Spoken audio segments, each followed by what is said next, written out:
Ayan guys, dumating na yung in-order natin na gulong para sa Yamaha XC natin. Bibigyan natin ng magandang review kung maganda ba performance niyan. Ayan, ang presyo niya po ay nasa 1 to lang. Nabili ko ng sale. So, titingnan natin kung makapit. At kung sulit ba itong Epic Tire to. Nabili ko sa Lazada na sale 1 to lang, 140 by 60 by 17. Ayan. I-unbox natin yan. Kaya unbox. Kaya unwrap pala, unwrap. Nakikita nyo po.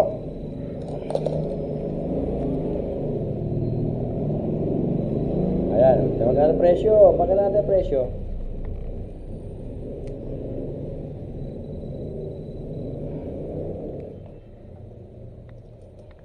Unboxan natin.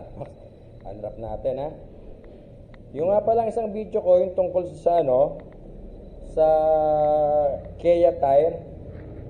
Isasama ko po ngayon yung yung picture niya na kung gaano pa siya kakapal, yung pangunahan ko.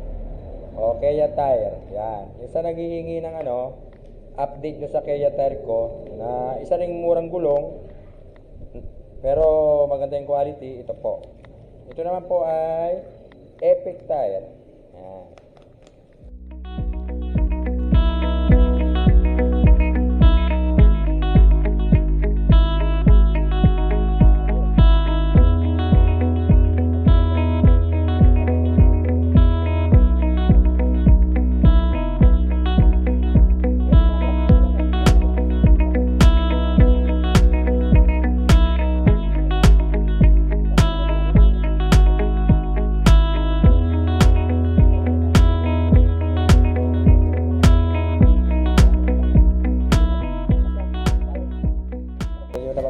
Tapos, i-upload din natin yung test drive nito, performance. Pero hindi ko inaasahan ng yung super quality nito Siyempre, sa presyo niya, mura lang. So, kung ano yung may bibigay niya, honest review natin. Kung medyo may dulas, kung medyo may kapit, ayan, i-review natin na maganda. Sa basa, sana wag lang ang sumemplang. Di tulad ng Kia tire, talagang sinubukan ko sa basa yun, makapit yun. Wala lang silang malalaking gulong, kaya itong pinili ko, itong Epic Tire. Nataon na mura. Yan na.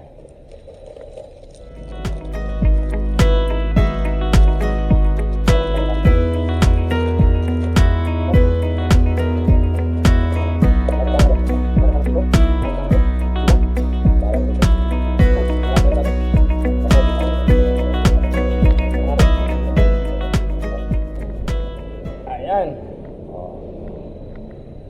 140 by 60 mg. Tapos manufacturing date. Parang wala akong nakitang manufacturing date. Ayan.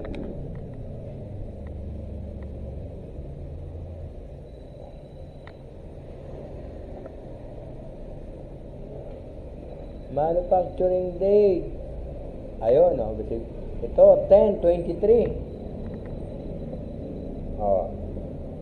Ito ba yan? 10/23? Hindi ko kabisado ayan Ibig sabihin, October 2023. Tama ba? October 10/23. Okay. Kabila. Yan, ito po yun. Epic Tire. Kita ba? Yan, Epic. Subukan nga natin. Yan, kumakapit po. Subukan natin sa tiles. Yan, tagilid. Yan, makapit po mga brother. Uy! Higang-higaan na yun pero dapat ganito lang yan, di ba? Yan, ganyan diba? May kapit po. Dapat sa test, madulas na ito. Ayan may kapit po. Ayan o, tingnan yung angle niya o. Yan. Ayan po, tumutunog po. So, ibig sabihin may kapit, diba? Isa pa. O, yun. Pang maayos to ah. Masusubukan natin to sa ano, sa basa. Yan. Okay, abangan na lang natin sa test drive.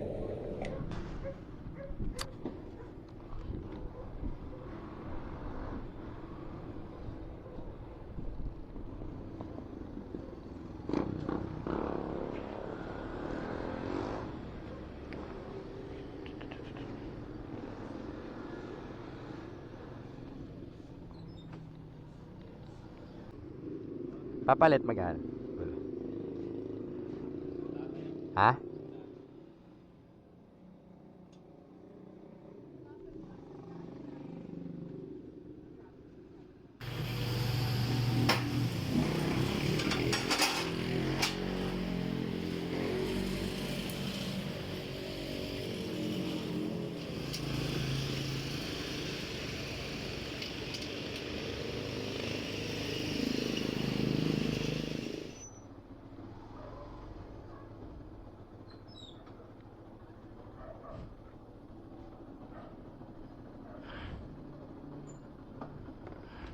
Yan po, medyo hindi natin nagustuhan kasi in-expect natin medyo malapad at wala siyang lapad, no?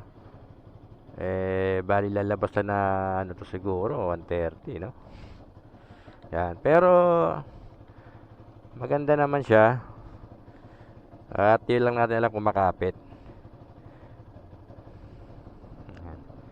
Medyo sobra yata sa hangin, no? Sige, Lods. Mga kabakulaw, so abangan na lang natin yung video, no? Test ride natin. Guys, ito na yung ano, no? Ito yung tinatawag nating dry run ba ang tawag rito. Oo, sa bagong kabit nating gulong sa likod. So, sinubukan natin, medyo maganda yung stability niya, medyo hindi magalaw. At hindi dumudula sa mga tawag dito, yan, sa mga guhit-guhit na yan. So sa paliko naman, medyo nasubukan na rin natin, hindi din ganong madulas. Di lang natin alam kung pag yung basa, no, sana umulan, wag naman sanang umulan. Umulan sana, wag naman sanang umulan, ano? Oo, yun. Bali pag sa excuse me po, sa may ano po, sa dry road, medyo okay naman siya. Ito mga lubak-lubak na yan. Kadalasan kasi mararamdaman mo yung gulong kung dumudulas. Siya, hindi ko naman siya ganong naramdamang dumulas. Hindi ko lang alam kung sa mga bankingan pwede to. So, hindi muna natin isusugal, no? Kasi bago pa lang mamaya mamaya ako saan ako pulutan, no? Pero pang araw-araw na excuse me po, binata, bumipiyok pa. Sa pang araw-araw na biyahe tulad nito, yung hindi ka naman banking sa mga sigsag-sigsag na ganyan, sa mga ordinaryong city rides lang, pwede na tong Epic Tire. Pwede na po, no? Saka yun ang hihingi ng review doon sa Kia Tire na una kong in-upload. Ito yung video niya, medyo makapal pa, wala pa siyang pitak-pitak. Saka ano pa ba? Yun, makapit siya. Kumbaga sulit yung kanyang pagiging mura. Itong Epic Tire kaya natin sinubukan kasi nga nakita natin sa online na nasa 1,264. Imagine 1,264. Tapos meron siyang tinatawag natin na manufacturing date. Ito sa akin 10/23, ibig sabihin mga October ba yung 10? October 2023. Ilan ba expiration ng expiration na ilang taon ba yung gulong? Sa 2023. Sige. Kung expire na, di expire, di ba? Ito. nasa 60 po ang ating takbo at stable naman. Sa try nating i-preno kung kumakapit, mararamdaman po natin yung kapit. Ayan, may kapit po siya. So no, yan, mahirap po, baka bigla tayong tumbukin sa likod pag pinul-stop natin. May kapit siya, kaya lang yung preno ko medyo mahina. Ayan, opo. So mura lang po siya. At sabi ko nga, pang daily use, pwede na. Kung moto taxi ka, di mo naman kailangan bumangking, no? Yung talagang nakalin ka, yung liad na liad ka, yung pasasayaran mo yung tuhod mo, pwede na po to, no? Hindi natin masubukan mapasayaran yung tuhod natin kasi baka hindi na tayo makabiyahe, ano? Yun lang, honest review lang po to. Hindi ko po pinopromote si Epic. Nataon lang na umorder ako at kung yung iba nag-aalangan, yung iba ayaw ng ganitong gulong kasi nga daw cheap o mura, walang klase, walang quality. Pero ito, nasubukan na po natin at masasabi ko sa rating ko na 200 ba o hindi, nasa 8 siguro pa, no? Sa sa ngayon pa lang, hindi ko pa kasi nararanasan yung yung mga biglang liko ng nakalin, yung mga ganon. At bihira naman natin subukan yun dahil tayo po nasa syudad, wala po tayo sa racetrack. Yun lang po. At ang sabi nga kahit naman anong gulong dumudulas, di ba? Kahit nga yung mga mamahaling gulong dumudulas yan Oo. Iba ho talaga kapag nasa ka, iba po talaga pag basa ang kalsada. Ano po?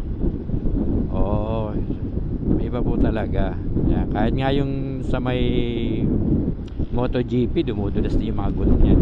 Kaya kailangan, wag mo nang ilagay sa wag mo nang ilagay sa sobrang limit mo. Yung talagang kaya mo nang dalhin. Talaga maganda yung ipinupush mo yung limit mo. Pero sana sa'yo lang, baka kasi makapandamay pa, di ba? Tulad dyan sa dyan sa Marilake. Maraming dyan pinupush yung limit. Normal lang naman i-push yung limit mo para malaman yung kakayahan mo. Kaya lang ang problema yung nakakapandamay. Sana hindi makapandamay, yun lang po. At siguro mga after 6 months tawag rito, bibigay tayo ng update dito kung mabilis bang maputput, kung naranasan natin umislide, pero sa ngayon ito ipipreno natin sa guhit. Yan, pawag wala sa loob yan. Sa guhit, ipipreno natin tulad ng ginagawa natin, no? Yan. Yan. Kumakapit po siya, kumakapit, no? Okay. Yun lang po. Ito po yung ito po yung Epic Tire. 1,264 free delivery pa. Kaya kinagatan natin mga brother, tal wala na tayong gulong putput na. Ayun mga brother, hanggang sa muli. Sana nyo na rin po yung kanina na Kia Tire na yung update. Ayan po yung sagot sa update po. Hanggang sa muli mga brothers and sister.